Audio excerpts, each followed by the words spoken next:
Olá, turma do Direito do Trabalho 2, né? A gente vai fazer um vídeo aqui gravando a respectiva aula em razão de algumas incompatibilidades que o sistema de internet tem apresentado nas transmissões ao vivo. Está travando um pouco, então a gente está tendo essa dificuldade. Então fica aqui gravado para que vocês possam acompanhar, registrar, pausar no momento devido, fazer as respectivas anotações complementares aos estudos de vocês. Muito bem, nós estamos tratando nesse momento das alterações no contrato de trabalho, notadamente no que refere às alterações no objeto material do contrato de trabalho, classificado aí como alterações qualitativas, quantitativas e circunstanciais. Tá? O ponto-chave aqui é iniciar com vocês fazendo uma diferenciação sobre o que seja uma alteração contratual e o que é, de fato, o exercício do jus variandi empresarial. Em algumas aulas já repassadas a vocês, nós comentamos que o empregador ele assume todos os riscos da sua atividade empresária. Assume esses riscos em razão do próprio princípio da alteridade, consubstanciado no artigo 2º da CLT. Esse princípio da autoridade impede ao empregador de transferir para o empregado os riscos da sua atividade empresária. Né? Consequentemente, para que o empregador se mantenha no mercado, para que ele tenha condições de organizar toda a estrutura empresarial, é facultado a este empregador a possibilidade de fazer adaptações, né? De fazer variações no contrato de trabalho. Ok? Essas adaptações, estas variações, é que configuram o exercício do jus variandi. Agora, o jus variandi ele não pode ser entendido como uma carta em branco entregue ao empregador, de modo que ele possa alterar livremente o contrato de trabalho, a seu bel prazer. Não. O jus variandi empresarial ele encontra limites exatamente nos requisitos essenciais do contrato. O contrato foi celebrado, ele é lei entre as partes. O princípio do pacta sunt servanda estabelece a obrigatoriedade de observância dos termos gerais contratados.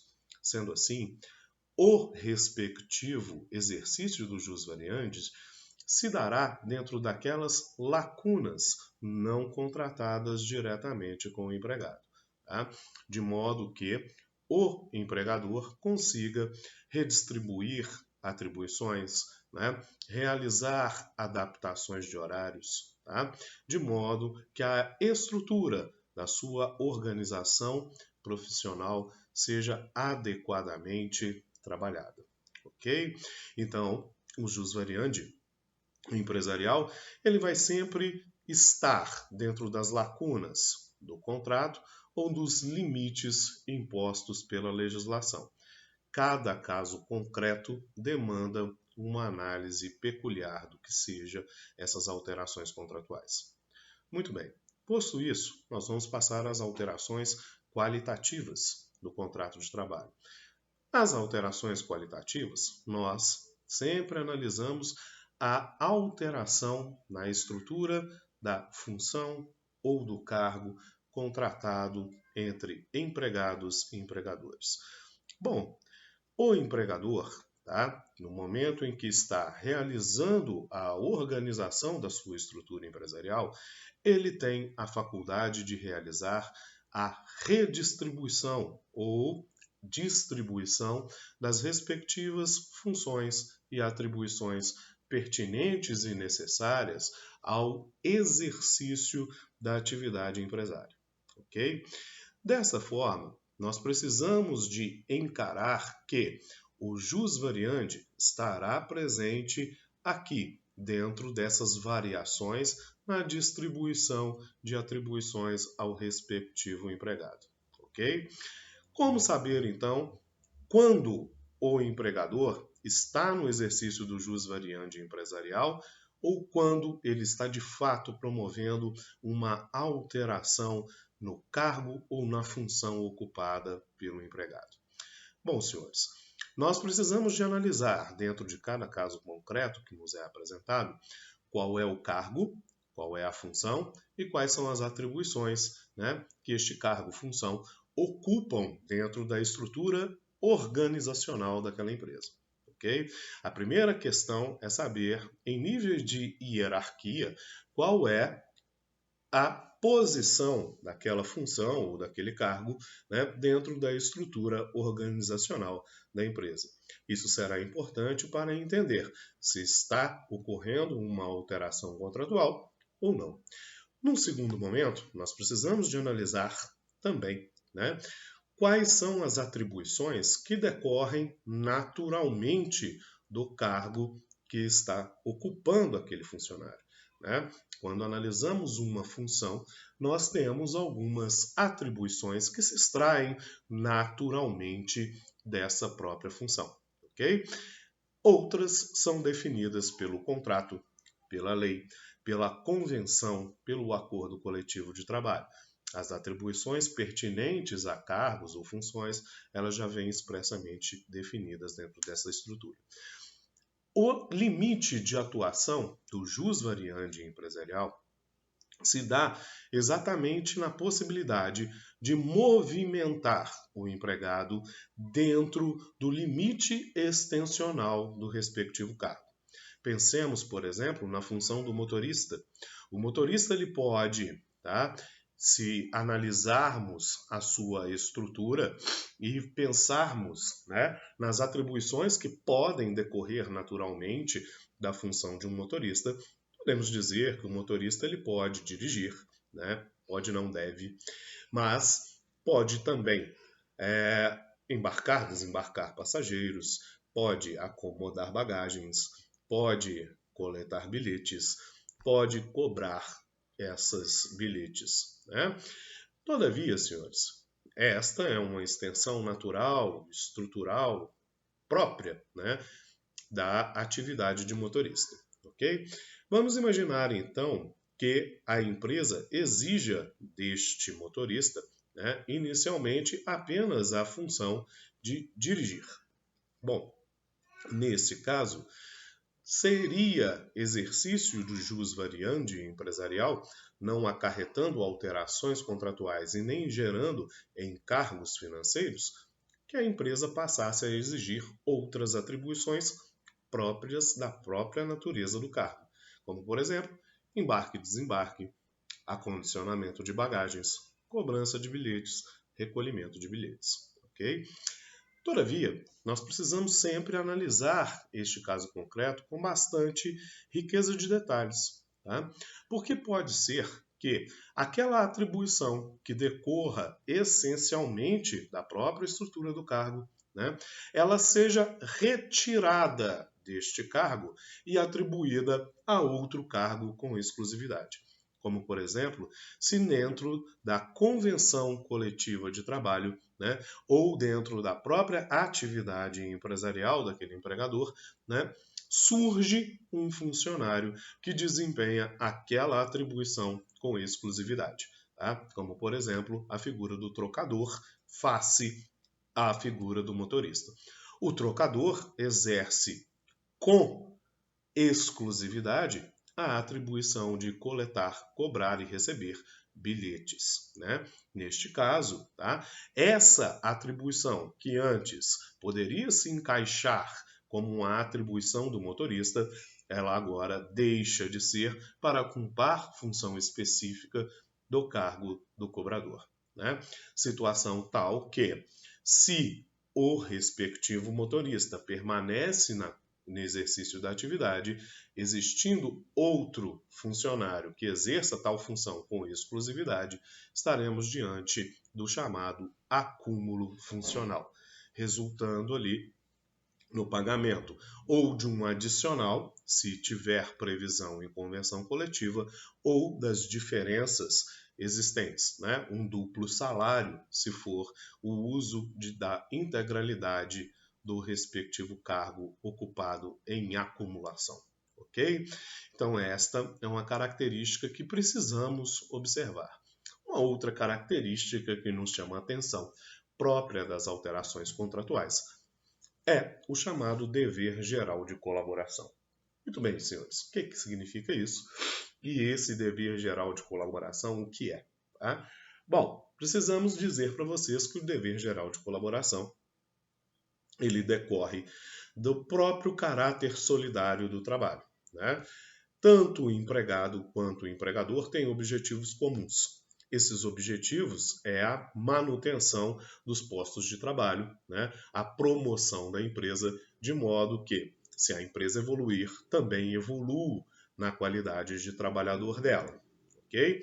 Dentro dessa situação, todos os empregados eles devem reunir esforços para promover o bom desenvolvimento da atividade empresária.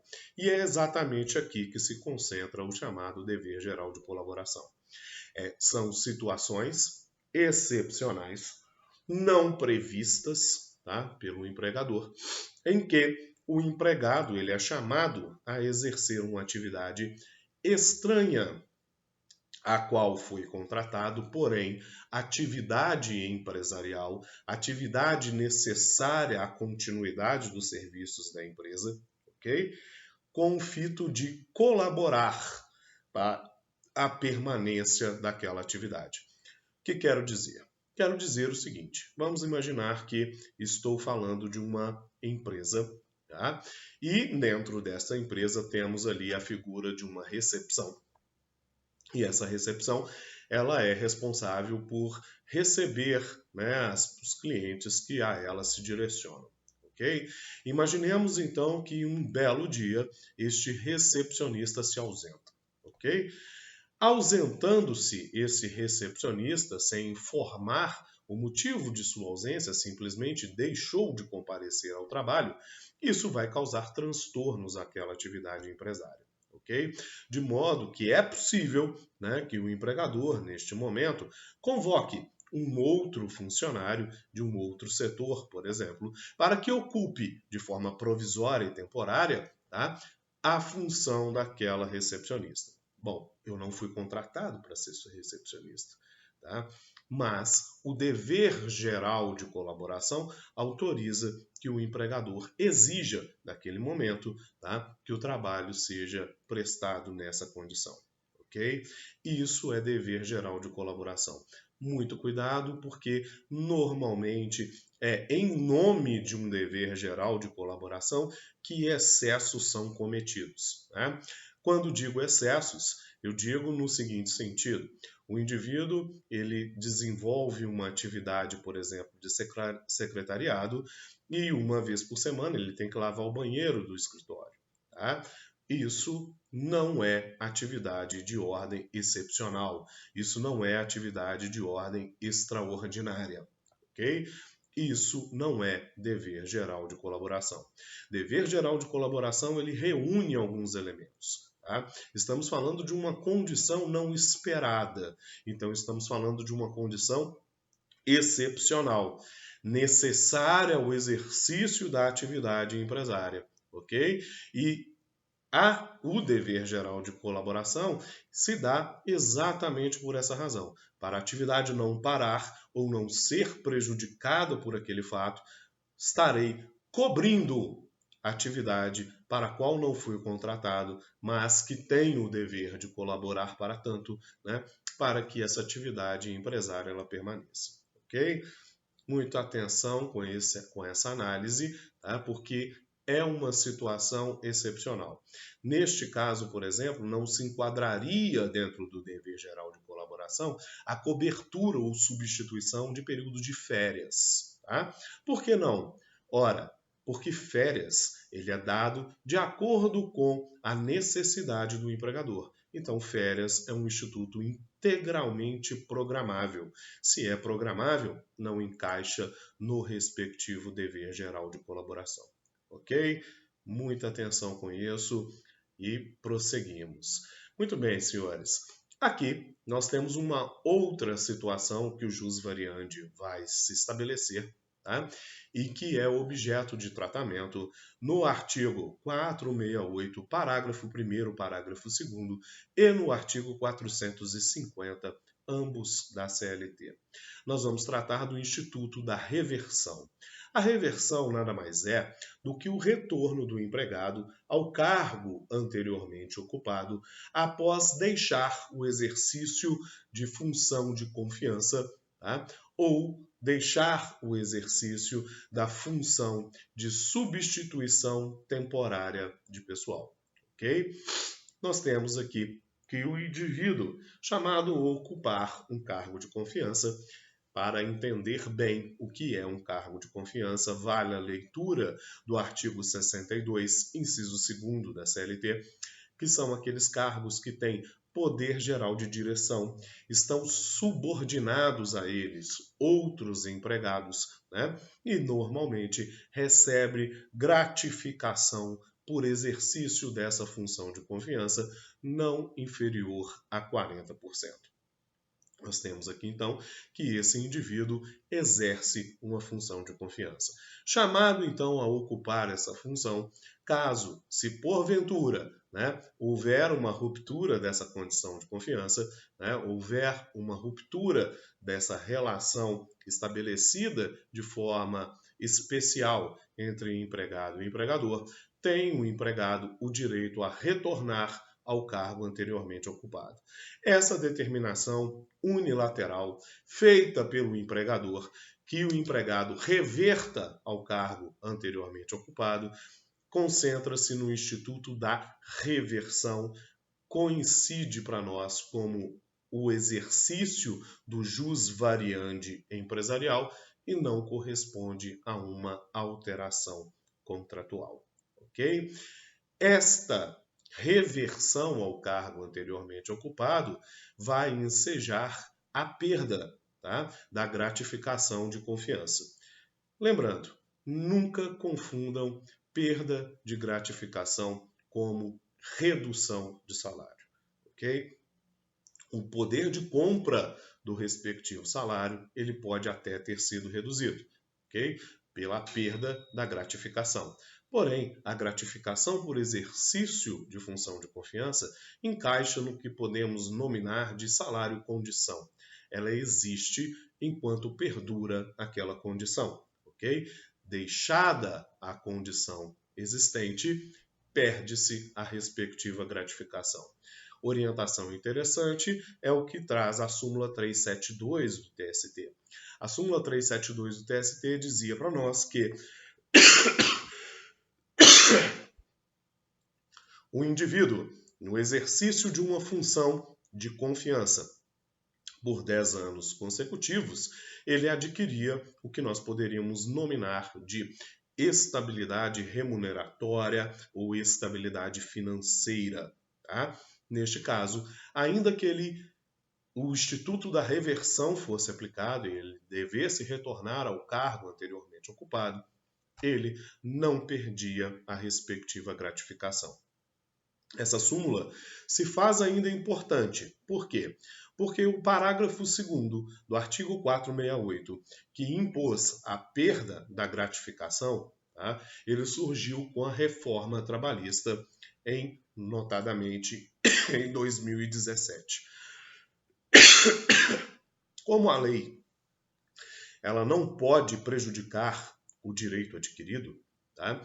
Se até na mudança da legislação, ok? Aquele trabalhador já tiver completado 10 anos no exercício da função de confiança, entendo que ele adquiriu a estabilidade remuneratória, não podendo ser prejudicado com o novo comando legislativo em sentido contrário, ok?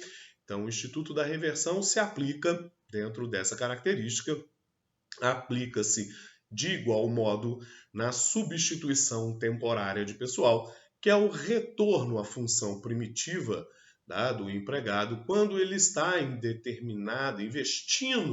investido de determinada função em caráter provisório. Ele está substituindo alguém no exercício da atividade.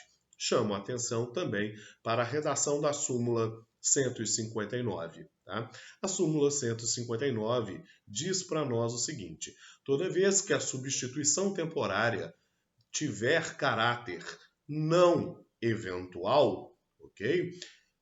toda vez que a substituição temporária tiver caráter não eventual, fará jus o empregado ao salário do substituído, inclusive no período de férias. Tá? O que essa redação da súmula 159 veio trazer para nós de relevante? Veio dizer o seguinte: olha, não podemos confundir a substituição temporária de pessoal, né, com o exercício do dever geral de colaboração. Às vezes, por um dia, né, o indivíduo ele é chamado a ocupar aquele cargo de forma excepcional para colaborar para a não paralisação da atividade. Nessa situação, a substituição ela é excepcional, a substituição ela é eventual, ok? Mas toda vez que o instituto for programável, né, essa substituição ela tem o caráter de ser programável, ela pode ser ajustada pelas partes. Nestes casos, tá? O substituto tem o direito ao salário pago pelo substituído. Ok? Então, nós temos essa estrutura que devemos observar. Quando eu falo que ele tem direito ao salário do substituído, tá? Estou falando que ele tem direito a receber a remuneração igual ao do substituído, pago notadamente pelo empregador. Tá?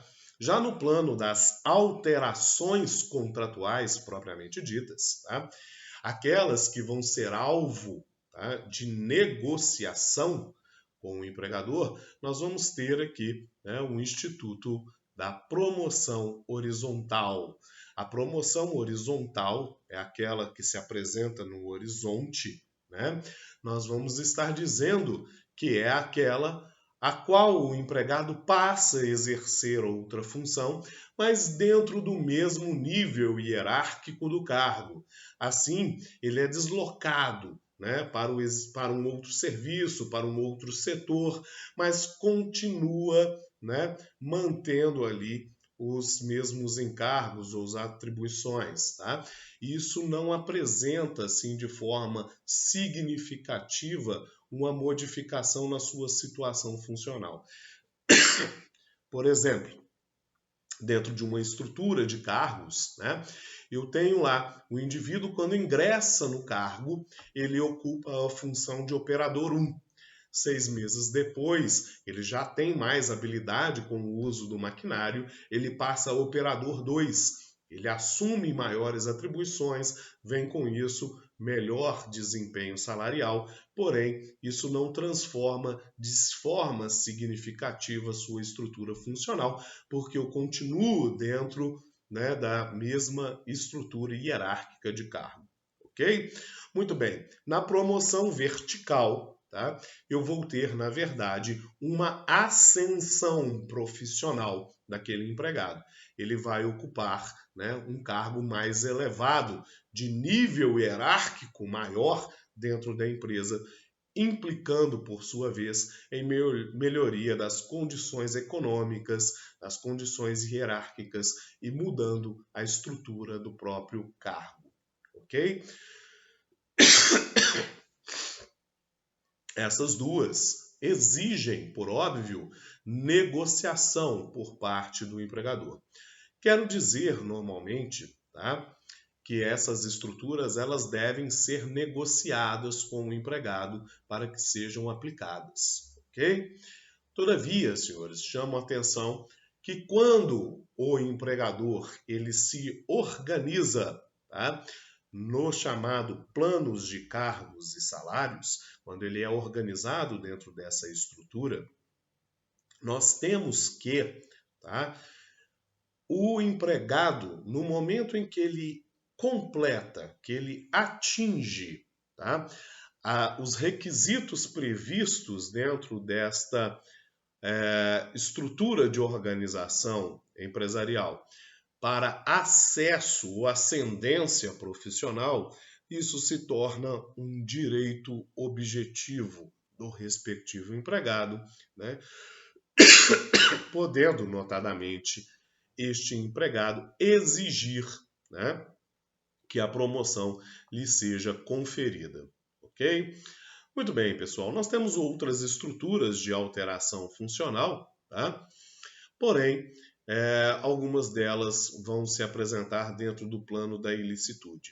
Ainda dentro da característica lícita, temos a readaptação funcional, que significa no reaproveitamento do empregado quando ele é acometido de alguma doença física ou alguma doença mental e, por esta razão, no exercício da sua função, né, ele é modificado, ou seja, ele deixa de exercer o cargo para qual foi contratado e é readaptado na estrutura de outro cargo. Essa estrutura avalia as circunstâncias de caráter pessoal do empregado, né, para poder melhor fazer o respectivo enquadramento. Ok? Duas alterações contratuais que possam ser aplicadas, mas têm caráter de alteração contratual ilícita, né, dada a sua natureza. O primeiro delas é o rebaixamento de função. Rebaixamento da função é como se fosse uma promoção às avessas. Tá? Significa dizer que o empregado ele retorna a uma função anteriormente ocupada, porém de nível hierárquico menor. Tá? O rebaixamento, tá, ele implica numa alteração contratual ilícita, exatamente porque ela impõe, né, prejuízos diretos ao respectivo empregado. Tá? Consequentemente, configura-se um rebaixamento, ela sempre vem acompanhada, tá, da respectiva sanção por parte do empregador. A ideia de rebaixamento funcional está sempre ligado no exercício do poder disciplinar do empregador, quando ele abusa neste exercício, tá? E aplicando uma punição, rebaixa o funcionário de sua função. Situação outra, tá? É a retrocessão, muito próxima do rebaixamento, porque implica também na recolocação, o reajustamento da função do empregado para uma função hierárquica menor, porém, né, isso decorre da própria mudança na estrutura organizacional da empresa. Né? Seja porque o cargo foi extinto, seja porque houve uma mudança no plano de cargos e salários. Tá? Configura-se também uma modalidade de alteração contratual ilícita. Tá? Se houve a extinção do cargo, se houve uma mudança na estrutura organizacional, tá? Ou eu promovo aquele indivíduo por um cargo hierarquicamente superior, ou eu faço uma alocação daquele funcionário em cargos de mesmo nível, não podendo nunca retrocedê-lo. Ok? Muito bem, senhores. Outras diferenciações que fazemos dentro dessa nossa estrutura de matéria são a chamada desvio de função e o acúmulo de função. São duas situações distintas, né? O desvio de função diz respeito a nós a uma situação que o empregado é contratado para uma determinada função ou tarefa, mas ele deixa de exercer essa função ou tarefa, passando a exercer outra modalidade funcional, ok? Vamos imaginar, por exemplo, que eu fui contratado, né, para trabalhar numa linha de montagem de peças, ok? E aí, muito embora você tenha sido contratado por essa área, sem qualquer reclassificação na minha carteira profissional, sem qualquer acréscimo salarial, eu sou conduzido por uma área de controle de qualidade, uma área mais técnica da empresa. Tá? Neste caso, eu deixo de exercer o operador de produção e passo a exercer, né, uma atividade ligada a esse setor de qualificação, né, de controles de qualidade.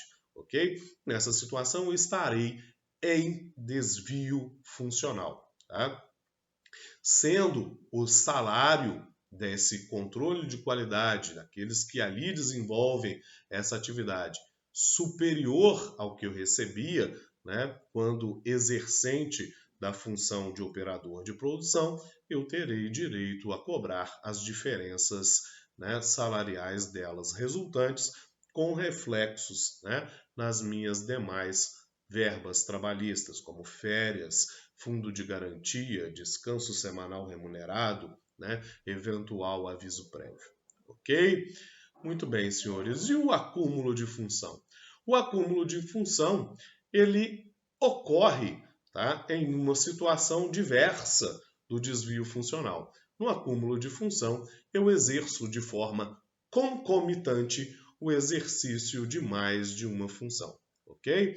Neste caso, senhores, a gente chama a atenção porque o acúmulo funcional, ele não estabelece, não temos previsão normativa dentro da CLT, né, dizendo qual é o acréscimo que eu terei direito em razão de uma função acumulada. Okay? Eu não tenho previsão normativa dizendo se isso será de 10, 20, 30, 40, 50, duplo salário. Não temos essa previsão dentro da CLT. Por essa situação, né, percebemos que a jurisprudência dos respectivos tribunais tem utilizado uma aplicação analógica do artigo 884 do Código Civil.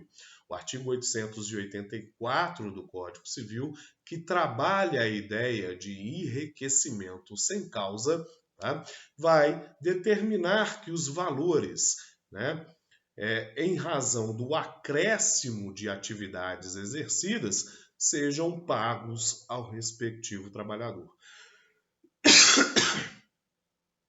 Nesse momento, como farei? Farei um encontro de contas, né? Farei um encontro de contas para tentar perceber se existe diferenças salariais entre o exercício de uma atividade e o exercício de outra, né? E essa diferença salarial será agregada ao meu salário, e com reflexos nas verbas salariais, ok? A grande maioria das ações envolvendo acúmulos de funções no judiciário muitas vezes são julgadas improcedentes porque o exercício da função acumulada está aquém do exercício da atividade preponderante deste empregado. Por exemplo, o indivíduo ele é, né, enfermeiro ou ele é farmacêutico da Araújo e, além de exercer a farmácia, né, o exercício de farmacêutico, faz função de caixa ou faz função de limpeza. Ok? São atividades que dentro da organização empresarial muitas vezes estão abaixo da respectiva função, né? Então não haveria diferenças a apurar, ok? E como muitas vezes, tá, o exercício dessas atividades elas não são integrais, não há um exercício completo das atividades exercidas pelo terceiro, não dá para se dizer da possibilidade de pagamento de duplo salário, né? Nestes casos, muito embora o acúmulo possa ser reconhecido, ele não gera efeitos pecuniários. Ok? Muito bem, senhores. Essas foram as exposições relativas às alterações qualitativas, alterações no contrato de trabalho, no que se refere à função. Ok? Obrigado.